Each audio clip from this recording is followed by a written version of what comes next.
If you look at Sri Lankan society, primarily it's a violent society due to the reason that it was run for a couple of ages by British, and they introduced policies of destruction and policies of social division. And at the same time, we had to go through 30 years of war, and there of course we have conflicts between different communities, different religious groups, but we categorically deny all the allegations against us that we create these problems. Actually, our organization is working towards creating awareness among people about various threats against Buddhism. Other than that, we have not attacked or we have not done anything illegal in order to claim like that. I think the threat initially comes from the within, from the Sinhala Buddhist groups also.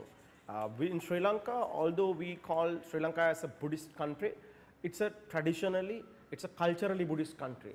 So actually the philosophical Buddhism is decaying in this country. So I think that is one of the threats for Buddhism. So I think we are fighting in order to bring back to that philosophical approach to Buddhism in this country. So our main focus is to build a Buddhist society here. So actually we have a traditional, cultural Buddhist society. So we want to make this as a traditional, transform this from traditional Buddhist country to a country where they practice Buddhism as a philosophy. That is one threat. The other threat comes from Islam and Christian fundamentalist groups. So we don't have any problem with religious rights or right of a person to change their belief or religion. But if funding comes from other countries in order to promote their religion, we don't agree on that, because if somebody is not well, then that you change your religion, then your illness will be cured.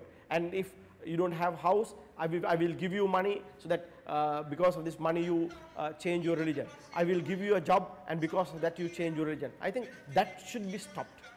We have not done anything against Christians or Muslims, but of course we have exposed certain elements of fundamentalist Christians as well as fundamentalist Muslim groups.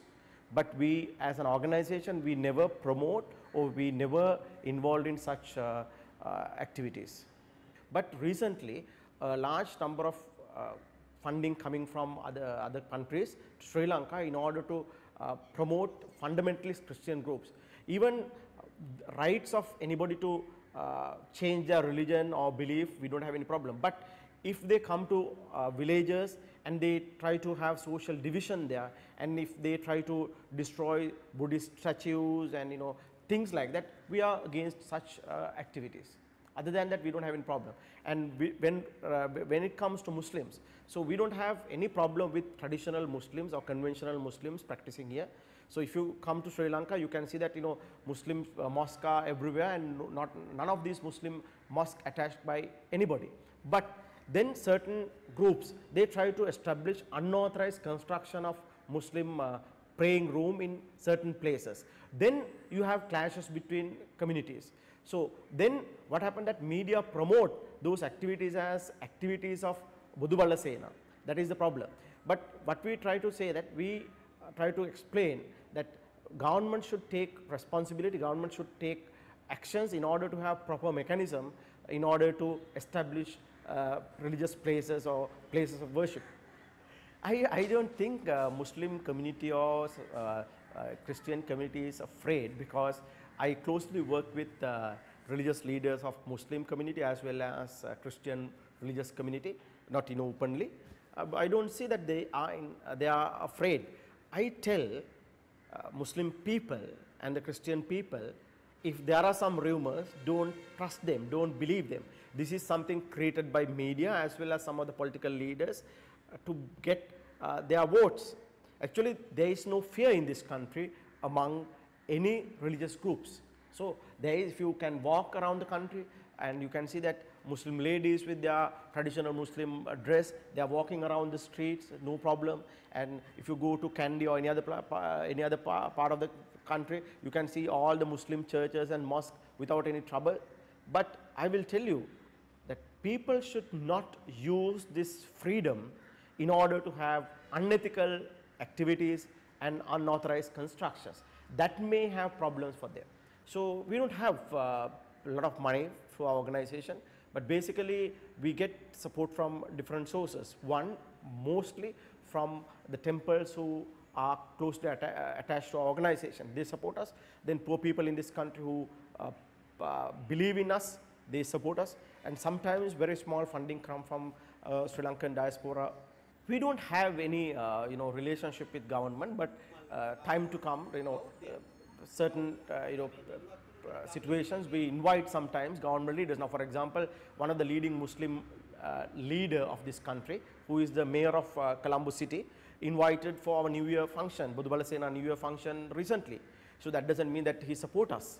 So in Sri Lanka there is a tradition for certain functions you invite political leaders.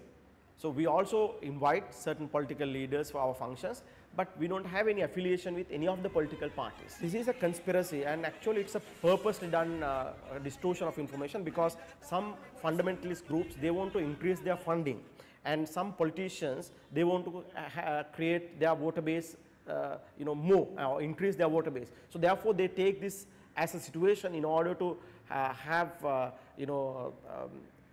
what you call support from international as well as their voter base. So then they create this purposely. Now, for example, we had a campaign against halal certification. That is, we never wanted to ban halal in Sri Lanka. So we say that Buddhists should boycott halal. That is a right of Buddhists to boycott anything.